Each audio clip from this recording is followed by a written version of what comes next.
नमस्कार विद्यार्थी मित्रांनो, कसे आहात तुम्ही? मस्त मजेत ना?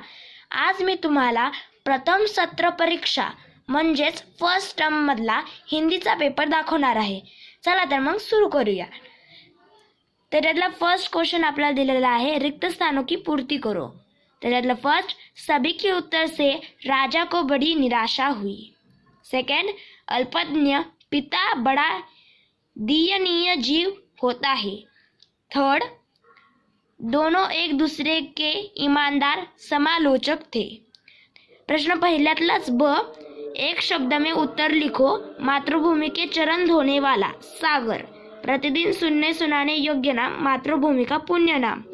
कवि के जीवा पर किसके गीत हो? मातृभूमि के गीत. प्रश्न पहिल्यातलाच क, किसने किससे कहा.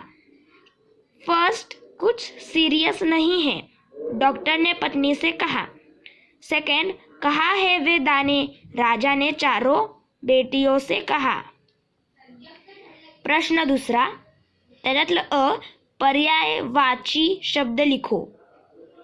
फर्स्ट, ऐनक चष्मा उपनेत्र. थर्ड, रान जंगल वन. थर्ड, अखबार समाचार पत्र वृत्तपत्र. घर गृह सदन. और ये सेकंड में जो है रान, वो हमारे किताब में नहीं है, इसलिए मैंने एक और लिख लिया इधर, आपको समझ में आए इसलिए. उधर रात है, रात का रात्रि, निशा और रजनी. प्रश्न दुसऱ्यातलं ब, कारण लिखो. डॉक्टर साहब का मध्य प्रदेश से उत्तर प्रदेश आने के लिए प्रेरित होने का कारण. डॉक्टर साहब को हिंदी विषय का बहुत लगाव था और हिंदी प्रेम ने ही डॉक्टर साहब को मध्य प्रदेश से उत्तर प्रदेश आने के लिए प्रेरित किया, क्योंकि नागपुर विश्वविद्यालय में हिंदी विषय नहीं था.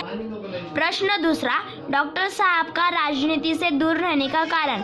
क्योंकि उत्तर, क्योंकि आज की राजनीति में स्थिरता का अभाव है और डॉक्टर साहब नेहरू जी, शास्त्री जी, इंदिरा जी और मोरारजी भाई से मिल चुके थे और उनका राजनीति में कोई रुचि भी नहीं था, इसलिए. प्रश्न तीसरा अ, निम्नलिखित मुहावरों का अर्थ बताकर वाक्य में प्रयोग करो. हाथ बटाना सहायता करना. ज्वर उठना विचारों की हलचल. गले लगाना प्यार से मिलना. टिप्पणी लिखो. भोजन का प्रभाव. मनुष्य की 3 मूल आवश्यकताओं में से एक है भोजन. यह भोजन जीने का आवश्यक अंग है. जैसा आप भोजन करेंगे वैसा ही आपका मन होगा और वैसे ही आपके विचार होंगे. नाखून बढ़ने का परिणाम. नाखूनों को बढ़ना जंगलीपन का प्रतीक, पाशवी प्रवृत्ति का प्रतीक, पाशवी के पशुता के अवशेष और घृणा का प्रतीक होता है. प्रश्न चौथा, निम्नलिखित काव्य पंक्तियाँ पूर्ण कीजिए.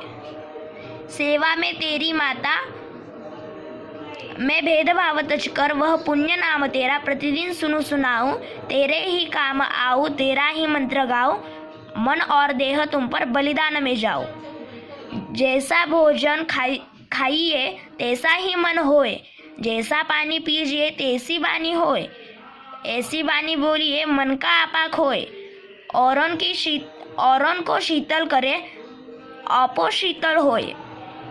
प्रश्न पांचवा, परिणाम लिखो. एक, गेहूं के दाने बोने का परिणाम. गेहूं के दानों को बोकर अंकुर फूटे, पौधे तैयार हुए, दाने निकले और फिर से बो दिए. 5 वर्षों में ढेर सारे गेहूं के दाने तैयार थे. वह 100 दाने लाखों लाख दानों में बदल गए. सेकंड, दूसरी राजकुमारी का संदूकची में दाने रखने का परिणाम. दूसरी राजकुमारी अपनी संदूकची में से मखमल के खोल वाली डब्बी उठा लाई जिसमें उसने गेहूं के दाने सहेज कर रखे थे. वह 100 दाने सड़ गए थे. प्रश्न 7वां, कृति पूर्ण करो. ऐसी वाणी बोलती है जिसमें दूसरों को सुख मिले, स्वयं भी सुखी रहे. मातृभूमि की विशेषताएं. श्री राम श्री कृष्ण की जन्मभूमि. सागर द्वारा नित्य चरण वंदना. माथे पर चंदन की तरह, छाती पर माला के समान, जीवा पर पे मातृभूमि